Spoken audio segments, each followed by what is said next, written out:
किसान साथियों, अगर आप गेहूं की फसल में खरपतवार नाशक दवा डालने की सोच रहे हैं और काफ़ी ब्रांड है मार्केट में, तो उसको लेकर आप काफ़ी कंफ्यूज हैं कि कौन सी दवा डालना सही रहेगी और किससे हमें रिजल्ट अच्छे मिलेंगे और वो हमारे गेहूं की फसल पे किसी प्रकार का नुकसान भी नहीं करेगी, जिससे हमारा जो उत्पादन है वो भी प्रभावित ना हो और जो भी खरपतवार हैं वो सारे नष्ट हो जाएं। तो इस वीडियो में यही सब पे चर्चा करने वाला हूं। मैं आप लोगों को फुल और डिटेल में जानकारी देने वाला हूं। ये वीडियो बहुत ही स्पेशल होने वाली है, तो अंत तक जरूर बने रहिएगा बिना स्किप करे, क्योंकि बहुत ही महत्वपूर्ण जानकारी है। ऐसा ना हो कि कोई जानकारी आपकी छूट जाए। तो वीडियो स्टार्ट करते हैं। नमस्कार मेरे प्यारे किसान साथियों, मैं हूं आपका दोस्त राहुल और आपके अपने चैनल भर्रे एग्रो फार्म में आप सभी का स्वागत है। किसान साथियों, सबसे पहले मैं आप लोगों को ये बताने जा रहा हूं कि कौन सी दवा हमें नहीं डालना चाहिए और जो कि हमारी फसल को नुकसानदायक भी है। बहुत ही प्रचलित दवा है, सभी ने नाम सुना होगा, उसका नाम है 2,4-D। ये हमारी गेहूं की फसल को बहुत ही नुकसानदायक है। बहुत से किसान साथी नाम सुन के ही बिल्कुल एकदम शौक हो गए होंगे कि ये दवा तो बहुत अच्छी है, समस्त प्रकार के खरपतवार इससे नष्ट हो जाते हैं।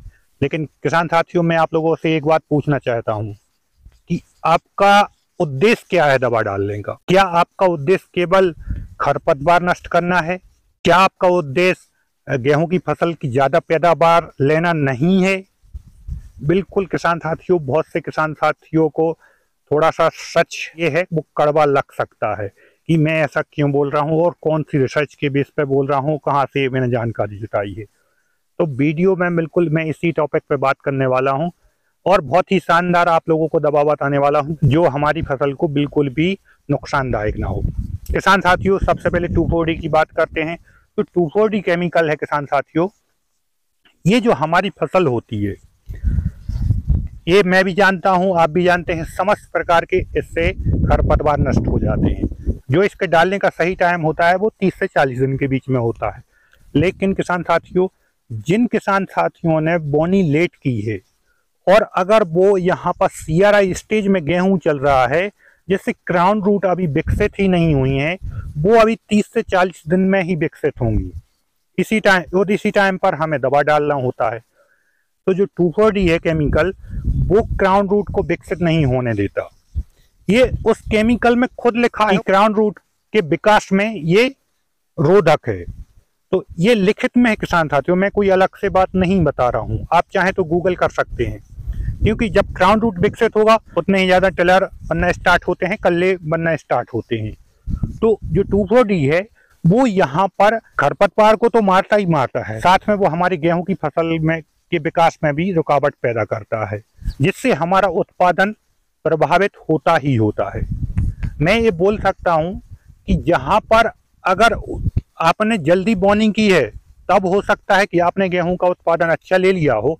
लेकिन जिन किसान साथियों ने लेट बॉर्निंग की है, लेट से मतलब जिन्होंने 15 नवंबर के बाद बॉर्निंग की है, अगर वहां पर अगर 2,4-D डालते हैं तो ये मैं बोल सकता हूँ 15 क्विंटल प्रति एकड़ के उत्पादन से ज्यादा नहीं ले सकते। ये जानकारी जो कंपनियां 2,4-D केमिकल बनाती हैं उसमें लिखा रहता है कि CRI स्टेज को ये प्रभावित करता है। तो CRI स्टेज अगर आप लेट बॉर्निंग करते हैं तो वो 30 से 35 दिन में ही आती है और उसी टाइम आप दवा डालते हैं।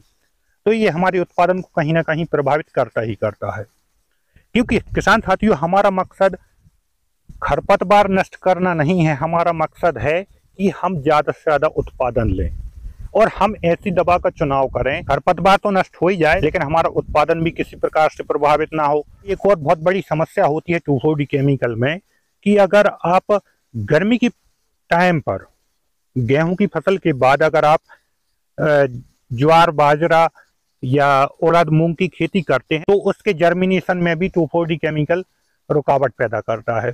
तो उससे फायदे की जगह पर हम कहीं ना कहीं नुकसान तो नहीं कर रहे हैं। बहुत से किसान साथी ये बात सुन के थोड़ा कंफ्यूजन में आ गए होंगे, मेरी बात का भरोसा नहीं हो सकता है, तो वो चाहें तो गूगल कर सकते हैं और 2,4-D केमिकल डालने से पहले थोड़ा सा आप पढ़ लें। बाकी मैंने तो जितना पढ़ा है उसके बारे में वो आपको बता दिया। साथ में जो विकसित कंट्री हैं, चाहे अमेरिका हो, वहाँ पर आपने देखा बहुत ज़्यादा गेहूं की फसल होती है, तो वहाँ पर साइंटिस्टों का भी जो चल रहा है, कृषि वैज्ञानिकों का, कि 2,4-D केमिकल को अगले 1-2 साल में बैन करना है। तो वहां से भी मैंने कुछ जानकारियां निकाली हैं कि 2,4-D केमिकल कितना ज्यादा हमारी फसल की ग्रोथ में रुकावट पैदा करता है। अब इसके बाद अगर 2,4-D नहीं डालना है तो डालना क्या है जिससे हमारी फसल के विकास में किसी प्रकार की रुकावट भी पैदा ना हो, हमारा खरपतवार भी नष्ट हो जाए। तो उसके लिए सबसे पहले मैं आप लोगों को एक केमिकल, बहुत अच्छा केमिकल बता देता हूं, जो चौड़ी पत्ती वाले खरपतवार होते हैं उनको बहुत ही आसानी से नष्ट कर देगा। तो उसके लिए है किसान साथियों मेट सल्फ्यूरिन मिथाइल 20% WP वाला। ये जो केमिकल है समस्त प्रकार की चौड़ी पत्ती वाली खरपतवार आसानी से नष्ट कर देता है। इसके रिजल्ट दिखने में टाइम लगता है, लगभग 8 से 10 दिन में इसके रिजल्ट दिखते हैं, लेकिन ये हमारी फसल को किसी भी प्रकार से प्रभावित नहीं करता है। जहां पर आप ये केमिकल डालेंगे बिल्कुल भी पीली नहीं होती है और खरपतवार भी नष्ट हो जाते हैं। DuPont की एलग्रिप नाम से भी आती है और एक इप्को की मकाटो नाम से आती है, तो आप ये डाल सकते हैं।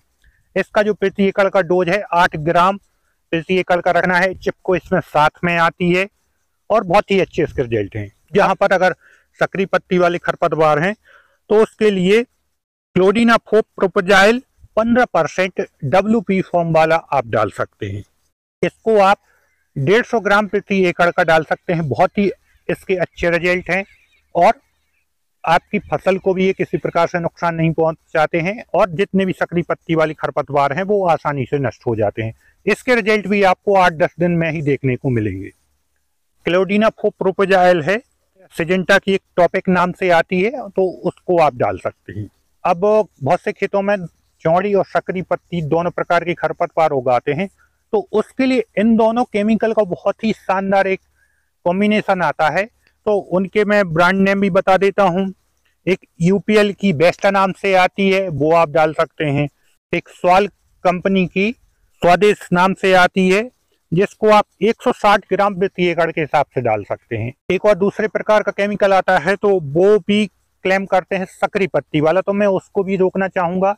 सल्फोसल्फ्यूरॉन 75% WP फॉर्म वाला आता है। ये केमिकल जो होता है अभी तो हमारी गेहूं की फसल को किसी प्रकार का नुकसानदायक नहीं है, गेहूं की ग्रोथ को किसी प्रकार से प्रभावित नहीं करता है, लेकिन उन किसानों को ये केमिकल डालने से बचना चाहिए जो गर्मी में गेहूं की फसल के बाद उड़द या मूंग की खेती करते हैं, बाजरा की या ज्वार की खेती करते हैं, तो वहां पर उसके जर्मिनेशन में सल्फोसल्फ्यूरॉन वो वहां पर प्रॉब्लम बनाता है। तो उम्मीद करता हूं किसान साथियों ये जानकारी आप लोगों को अच्छी लगेगी। अच्छी लगे तो प्लीज मेरे चैनल भर रहे एग्रो फार्म को सब्सक्राइब करें, लाइक करें, कमेंट करें। बाकी वीडियो देखने के लिए बहुत बहुत धन्यवाद।